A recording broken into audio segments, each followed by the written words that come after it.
Hello, and welcome back to another video.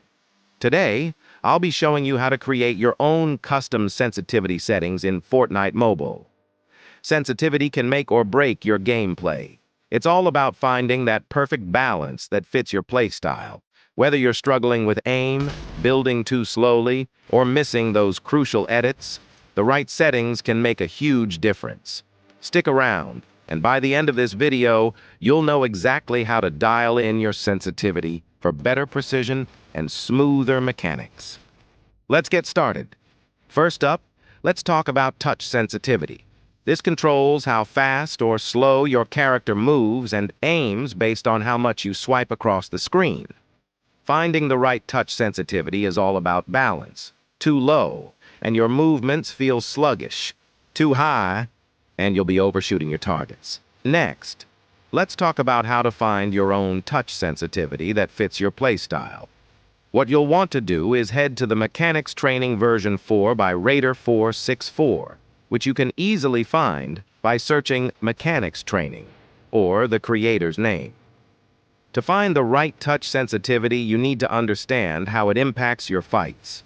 Touch targeting affects your close-range shotgun aim and hip-fire accuracy with an SMG or AR. Start by heading to the Full Piece 200 section, where you'll practice piece control on the bot while making safe edits and shooting through them. Spend at least 10 minutes testing and tweaking the sensitivity to get a real feel for what works.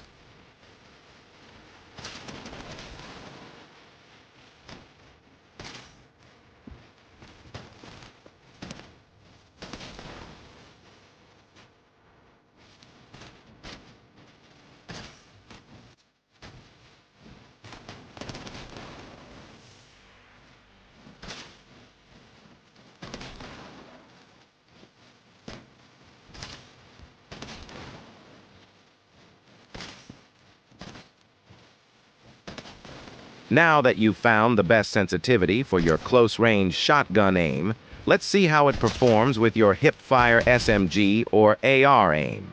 Head back to the hub and enter the bounce tracking section. The goal here is to be as precise as possible. Focus on smoothly following the target. You can disable aim assist to fully experience the raw sensitivity. Remember, it's not about hitting every shot, but about tracking the target accurately. Adjust your touch targeting sensitivity accordingly and avoid ADS, since touch targeting only applies to hip-fire situations.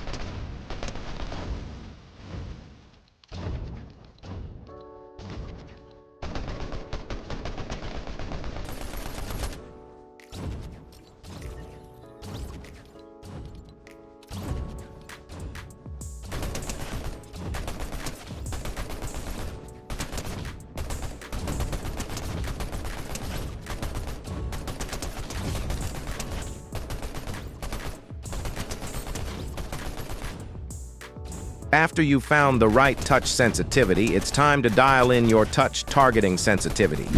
Head over to the Aim, Edit, Piece Control 1 vs 1 map by Zero Build. Once inside, go to the Aim section and select the long-range area, just like I do. It's important to note that using a 1.15x scope doesn't fall under touch targeting sensitivity. It's affected by your touch scope sensitivity. For this reason, I recommend setting both your targeting and scope sensitivities to the same value, so your aim feels consistent whether you're using a scope or not in real matches. This way, when switching between a scoped AR or sniper and hip firing at close range, everything feels natural and smooth. To find the perfect balance, grab 2 assault rifles, one without attachments and one with a 1.15x scope. Your goal is to track targets as precisely as possible, leading your shots across close, mid, and long ranges. Don't worry too much about hitting every shot. Focus on following the target closely and feeling comfortable with your aim. Try testing with a sniper as well, since your touch scope sensitivity affects both scoped ARs and sniper rifles. Getting this balance right will help ensure that your movements stay consistent and fluid, no matter what weapon or situation you're in. I suggest you spend at least 10 minutes in here as well, practicing and finding out your touch targeting and scope sensitivity.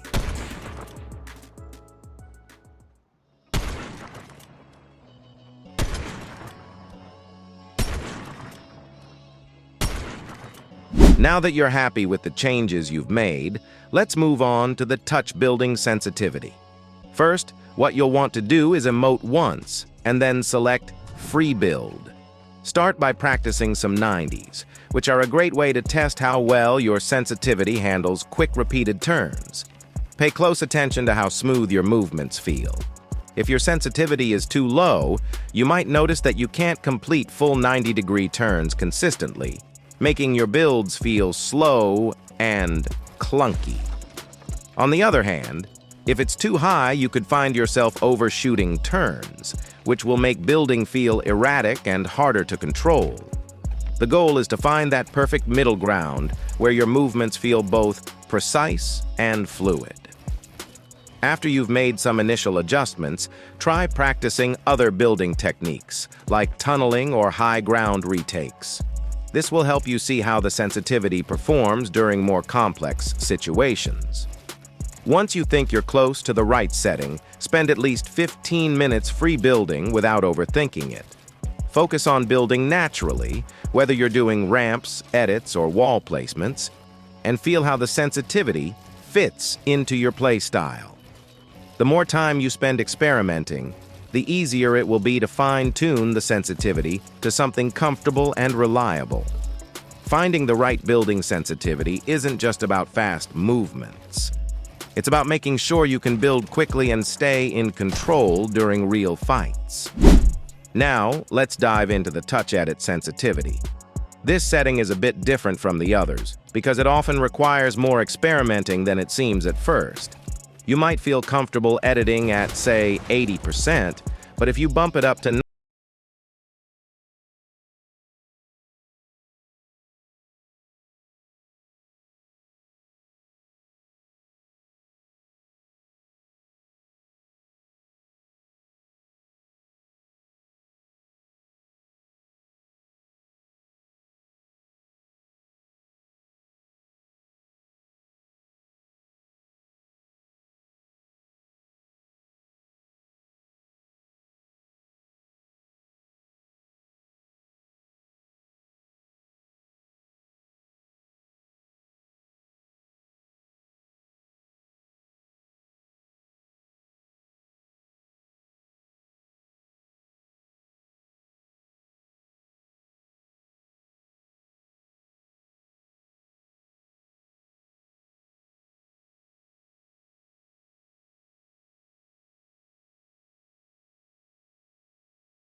and heading to the free build section, just like I do. Vertical sensitivity plays a crucial role in high ground retakes and upward movements, so to practice it properly, you'll want to focus on techniques like high walls, side jumps, and cone flips, basically any move that requires precise vertical adjustments. These movements will activate your vertical sensitivity and help you gauge how responsive it feels. The best way to fine-tune this setting is through side jumps, especially high side jump walls.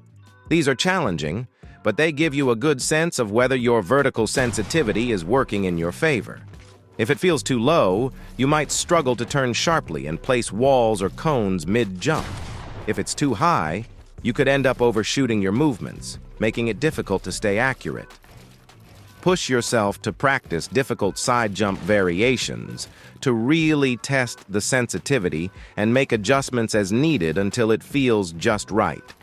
The goal is to find a vertical sensitivity that gives you control while allowing you to move quickly and accurately through high ground retakes. Once you lock it in, you'll be better prepared for those clutch moments when staying above your opponent is key. Last but not least, let's talk about look acceleration sensitivity. Fortnite mobile handles look acceleration differently than other games. Normally, I wouldn't use it in other mobile shooters, but setting it to 0% in Fortnite makes my shotgun aim feel off and harder to control. For that reason, I recommend keeping it between 60% and 100%. This range provides a good balance, giving you smooth, responsive aim without it feeling too sluggish or jittery, especially in close-range shotgun fights. And there you have it. That wraps up the Fortnite Mobile Sensitivity Guide. Take your time experimenting with each setting until everything feels perfect for your playstyle. Sensitivity is personal, and once you find the right balance, you'll see improvements across your gameplay, from precise aiming to fast building and smooth editing. If this guide helped, make sure to like, subscribe, and turn on notifications so you don't miss more tips and strategies. Drop a comment if you have questions or want to share your own settings. Thanks for watching, and I'll see you in the next one.